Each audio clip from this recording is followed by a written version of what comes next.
ಎಲ್ಲರಿಗೂ ನಮಸ್ಕಾರ. ಕ್ರಿಯಾಶೀಲ ಮನಸ್ಸೇ ಹಾಗೆ, ಅದು ಯಾವಾಗಲೂ ಸಕ್ರಿಯವಾಗಿರುತ್ತದೆ. ಹೊಸತನಕ್ಕಾಗಿ ಸದಾ ಹಾತೊರೆಯುತ್ತದೆ. ತನ್ನವರನ್ನಷ್ಟೇ ಅಲ್ಲದೆ ತನ್ನ ಸುತ್ತಮುತ್ತಲಿನ ಜನರನ್ನು ತನ್ನವರನ್ನಾಗಿ ಭಾವಿಸಿ ಅವರೊಡನೆ ಭಾವೈಕ್ಯತೆಯ ಬೆಸುಗೆ ಬೆಸೆಯುತ್ತದೆ.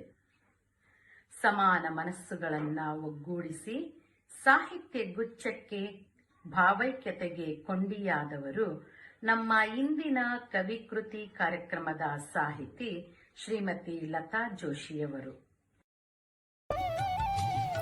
ಹಾವೇರಿ ಜಿಲ್ಲೆ ರಾಣಿಬೆನ್ನೂರಿನ ಕೃಷ್ಣಮೂರ್ತಿ ಪಾಟೀಲ ಮತ್ತು ರುಕ್ಮಿಣಿಬಾಯಿಯವರ ಸುಪುತ್ರಿಯಾದ ಇವರು ಬಾಲ್ಯದಲ್ಲೇ ಸಾಹಿತ್ಯಾಸಕ್ತಿ ಹೊಂದಿದ್ದರು.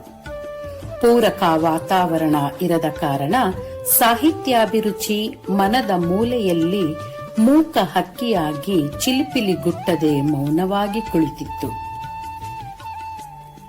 ಪದವಿಗೆ ಕಾಲಿಡುತ್ತಿದ್ದಂತೆ ಮದುವೆಯಾಗಿ ಸಂಪ್ರದಾಯಸ್ಥ ಕುಟುಂಬದ ಸೊಸೆಯಾದರು. ಪತಿ, ಮನೆ, ಮಕ್ಕಳು ಎನ್ನುತ್ತಾ ಸಂಸಾರದ ಅಲೆಯಲ್ಲಿ ಅಲೆಯಾಗಿದ್ದ ಶ್ರೀಮತಿ ಲತಾ ಜೋಶಿಯವರಿಗೆ ಮನದ ಮೂಲೆಯಲ್ಲಿದ್ದ ಸಾಹಿತ್ಯಾಭಿರುಚಿ ಹಿಂದಿ ಶಾಯರಿಯ ಮೂಲಕ ಆಗಾಗ ಇಣುಕುತ್ತಿತ್ತು. ಮಕ್ಕಳಿಂದ ಮೊಬೈಲ್ ಲೋಕಕ್ಕೆ ಪಾದಾರ್ಪಣೆ ಮಾಡಿದ ಲತಾ ಜೋಶಿಯವರು ಸಾಮಾಜಿಕ ಜಾಲತಾಣವಾದ ಫೇಸ್ಬುಕ್ ಬಳಸಲು ಶುರು ಮಾಡಿದ ನಂತರ ಅವರ ಸಾಹಿತ್ಯ ಅಭಿರುಚಿಗೆ ರೆಕ್ಕೆ ಮೂಡಿತು. ರಾಷ್ಟ್ರಕವಿ ಕುವೆಂಪು ಭಾವಚಿತ್ರ, ಕಾಫಿ ಮಗ್ಗು, ಹೂವು ಪುಸ್ತಕ ಇರುವ ಲೋಗೋ ತಯಾರಿಸಿ ಕೊಟ್ಟ ಲತಮ್ಮನವರ ಮುದ್ದಿನ ಮಗಳು ಪವಿತ್ರ ಪ್ರವೀಣ ಅಮ್ಮನ ಸಾಹಿತ್ಯದ ಕನಸಿಗೆ ಘಮಸೂಸುವ ದುಂಡು ಮಲ್ಲಿಗೆಯಾದರು. ಉತ್ತರ ಕರ್ನಾಟಕದ ಖಡಕ್ ಮಾತು, ಬೆಣ್ಣೆ ಮನಸ್ಸಿನ ಲತಾ ಜೋಶಿಯವರೊಂದಿಗೆ ಶಿವಮೊಗ್ಗದ ಸುಮಾ, ಕಳಸಾಪುರ ಮತ್ತು ಧಾರವಾಡದ ಶೋಭಾ ಪಾಟೀಲ್ ಅವರು ಕೈಜೋಡಿಸಿ ಶುಭಾರಂಭ ಮಾಡಿದ್ದು ಕನ್ನಡ ಕಥಾಗುಚ್ಛ ಎಂಬ ಬರಹಗಳ ಕೈಪಿಡಿಯ ಫೇಸ್ಬುಕ್ ಗುಂಪು. ಸ್ನೇಹದಲ್ಲೇ ಆಗಲಿ, ಸಂಬಂಧದಲ್ಲೇ ಆಗಲಿ, ಪ್ರೀತಿ, ವಿಶ್ವಾಸ, ನಂಬಿಕೆಗಳು ಏಕಮುಖವಾಗಿದ್ದರೆ ಅವುಗಳಿಗೆ ಆಯಸ್ಸು ಕಡಿಮೆ ಎಂದು ನಂಬಿದ್ದ ಶ್ರೀಮತಿ ಲತಾ ಜೋಶಿಯವರು ಜಾತಿ, ಮತ, ಧರ್ಮದ ಹಂಗಿಲ್ಲದ ಪ್ರೀತಿ, ಮಮತೆಯ ಬಾಂಧವ್ಯ ಬೆಸೆದರು ಕನ್ನಡ ಕಥಾಗುಚ್ಛದಲ್ಲಿ. ಪ್ರತಿ ವರ್ಷ ವಾರ್ಷಿಕೋತ್ಸವ ಮತ್ತು ಸ್ನೇಹಕೂಟಗಳು ಹಮ್ಮಿಕೊಳ್ಳುವ ಮೂಲಕ ಕಥಾಗುಚ್ಛದ ಎಲ್ಲಾ ಸದಸ್ಯರು ಮುಖಾಮುಖಿ ಭೇಟಿಯಾಗುವ ಅವಕಾಶ ಕಲ್ಪಿಸಿದರು. ಹೀಗಾಗಿ ಇಂದು ಅಡ್ಮಿನ್ಸ್ಗಳು, ಸಂಘಟಕರು, ಪ್ರಾಯೋಜಕರ ಜೊತೆಗೆ 60,000 ಸದಸ್ಯರನ್ನು ಒಳಗೊಂಡ ಕನ್ನಡಿಗರ, ಸಾಹಿತ್ಯಾಸಕ್ತರ, ಸಹೃದಯರ ಬೃಹತ್ ಬರಹಗಳ ಕೈಪಿಡಿಯಾಗಿದೆ ಈ ಕನ್ನಡ ಕಥಾಗುಚ್ಛ. ಜೀವನ ಜೋಕಾಲಿ ಎಂಬ ಕಾದಂಬರಿಯ ಕರ್ತೃವಾದ ಶ್ರೀಮತಿ ಲತಾ ಜೋಶಿಯವರು ಕನ್ನಡ ಕಥಾಗುಚ್ಛದಲ್ಲಿ ಪಯೋಪನಿಧಿ ಹೆಸರಿನಲ್ಲಿ ಸಾಕಷ್ಟು ಕಥಾ ಸಂಕಲನ, ಕವನ ಸಂಕಲನ, ಖೋಕ್ ಕಥೆಗಳ ಸಂಕಲನಗಳು ಬಿಡುಗಡೆಗೆ ಸಹಕರಿಸಿ ಕನ್ನಡ ಕಥಾಗುಚ್ಛದ ನಿರ್ವಾಹಕರು, ಸಂಘಟಕರು ಮತ್ತು ಸದಸ್ಯರಿಗೆ ನೆಚ್ಚಿನ ಅಮ್ಮ, ಅಕ್ಕ, ಸ್ನೇಹಿತೆಯಾಗಿದ್ದಾರೆ.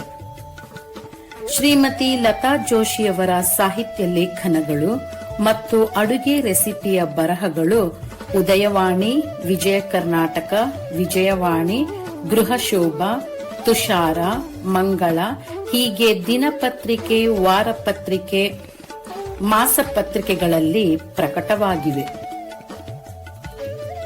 ಇವರಿಗೆ ಬಾಗಲಕೋಟೆಯಲ್ಲಿ ಬಸವ ವಿಭೂಷಣ ರಾಷ್ಟ್ರಮಟ್ಟದ ಪ್ರಶಸ್ತಿ, ಧಾರವಾಡದಲ್ಲಿ ನವಿಲುಗರಿ ರಾಜ್ಯ ಮಟ್ಟದ ಪ್ರಶಸ್ತಿ, ಸಾಹಿತ್ಯ ಸೇವೆಗಾಗಿ ಸಾಹಿತ್ಯ ಪೋಷಕ ರತ್ನ ಪ್ರಶಸ್ತಿ, ತ್ರಿವೇಣಿ ಪ್ರಶಸ್ತಿ ಹೀಗೆ ಸಾಕಷ್ಟು ಪ್ರಶಸ್ತಿಗಳು, ಸನ್ಮಾನಗಳು, ಪುರಸ್ಕಾರಗಳನ್ನು ಶ್ರೀಮತಿ ಲತಾ ಜೋಶಿಯವರ ಸಾಹಿತ್ಯ ಸೇವೆಗೆ ಸಂದಿವೆ.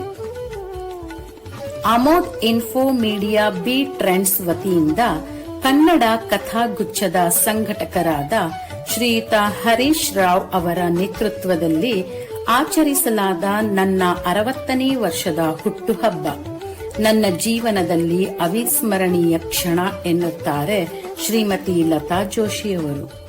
ಅಂದು ಕರ್ನಾಟಕದ ವಿವಿಧ ಭಾಗಗಳಿಂದ ವಿವಿಧ ಗುಂಪುಗಳ ನಿರ್ವಾಹಕರು, ಹೋಟೆಲ್ ಸಮುದಾಯದವರು, ಹೀಗೆ ಒಟ್ಟು 350 ಜನ ಸಾಹಿತ್ಯಾಸಕ್ತರು, ಹಿತೈಷಿಗಳು ಯಾವುದೇ ಪೂರ್ವ ಮಾಹಿತಿಯನ್ನು ನೀಡದೆ ಸರ್ಪ್ರೈಸ್ ಆಗಿ ಸೇರಿ ಲತಾ ಜೋಶಿಯವರ ಹುಟ್ಟುಹಬ್ಬ ಆಚರಣೆ ಮಾಡಿದ್ದರು.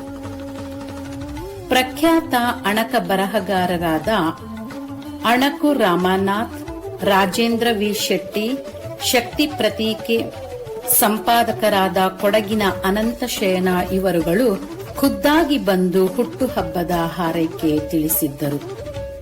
ಜೊತೆಗೆ ನಂದಿ ವಾಹಿನಿಯ ಸಂದರ್ಶನ ನನ್ನ ಹುಟ್ಟುಹಬ್ಬಕ್ಕೆ ಮತ್ತಷ್ಟು ಮೆರುಗು ತಂದಿತು ಎನ್ನುತ್ತಾರೆ ಲತಾ ಜೋಶಿಯವರು. 60,000 ಹಾರೈಸುವ ಮನಗಳನ್ನು ಹೊಂದಿ ಬೃಹದಾಕಾರವಾದ ಆಲದ ಮರದಂತೆ ಇದ್ದರೂ ಸರಳವಾಗಿ ಬದುಕಿ ಉತ್ತರ ಕರ್ನಾಟಕದ ಭಾಷೆಯ ಸೊಗಡನ್ನು ಎಲ್ಲೆಡೆ ಪ್ರಸರಿಸುತ್ತಿರುವ ಶ್ರೀಮತಿ ಲತಾ ಜೋಶಿ ಮೇಡಂರವರಿಗೆ ದೇವರು ಆಯುರಾರೋಗ್ಯ ಕರುಣಿಸಿ ಮತ್ತಷ್ಟು ಕನ್ನಡಮ್ಮನ ಸೇವೆ ಮಾಡುವ ಶಕ್ತಿ ನೀಡಲಿ. ಇವರ ಸೇವೆ ಕನ್ನಡಿಗರ ಮನೆ ಮನ ತಲುಪಲಿ ಎಂದು ನಮ್ಮ SR ಪಬ್ಲಿಕ್ ನ್ಯೂಸ್ ಹಾರೈಸುತ್ತದೆ.